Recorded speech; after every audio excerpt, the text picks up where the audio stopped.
Oh, welcome back. There you see it. It is one of my favorite weeks of the year. It is Shark Week on Discovery Channel.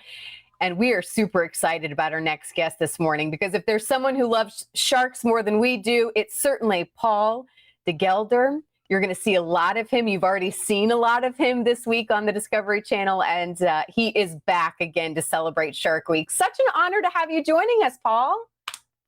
Oh, thank you for inviting me. We got a lot to chat with you about. First and foremost, I say you're a fan of sharks, but you've actually had an experience with sharks unlike any other, and I'm surprised that you are still such a fan. Well, they gave me a cool robot hand, so there we go. How many people get to say that a robot gave them a gift? So yeah, look, it was a tough few years there for a while after losing 2 limbs to a bull shark, but at the same time, we've got lives to live. So I'm not going to dwell on how horrific that was. I'm going to utilize that cool story to get me free beer at the pub and to get me a show on Shark Week.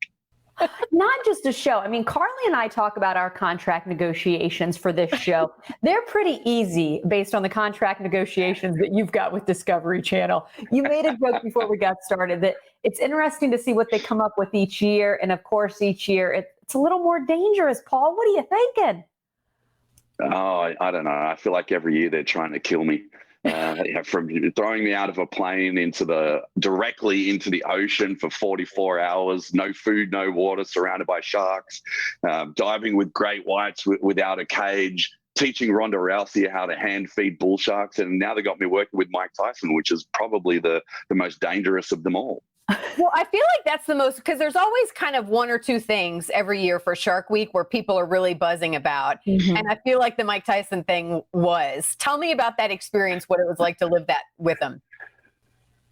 I think people were excited to see that because they don't really ever see Mike Tyson afraid. And so he just has this aura of invincibility. And he's been through so much in his life as well, all the ups and downs. And he's come out the other end increasingly trying to improve himself as a man, as a person, as a father. And I got to see every aspect of that. And hopefully that comes across in the show as well.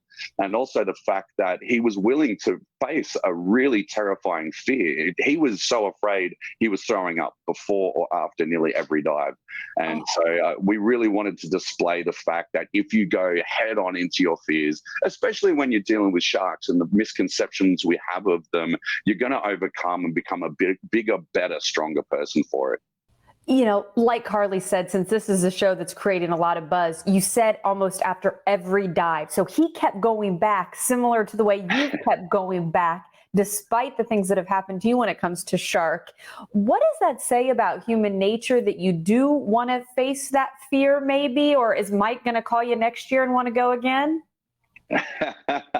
Well, he did say after the last one that he was ready to do great white sharks. Oh. And so I think that by nature, we crave adventure. Happiness is found in adventure. And I think that's why we have so many people that are unhappy and they're just not living the life that they're supposed to be because we get comfortable being comfortable.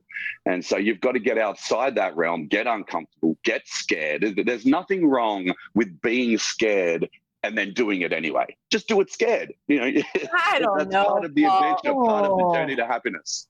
My husband jokes with me and says I'm allergic to adrenaline.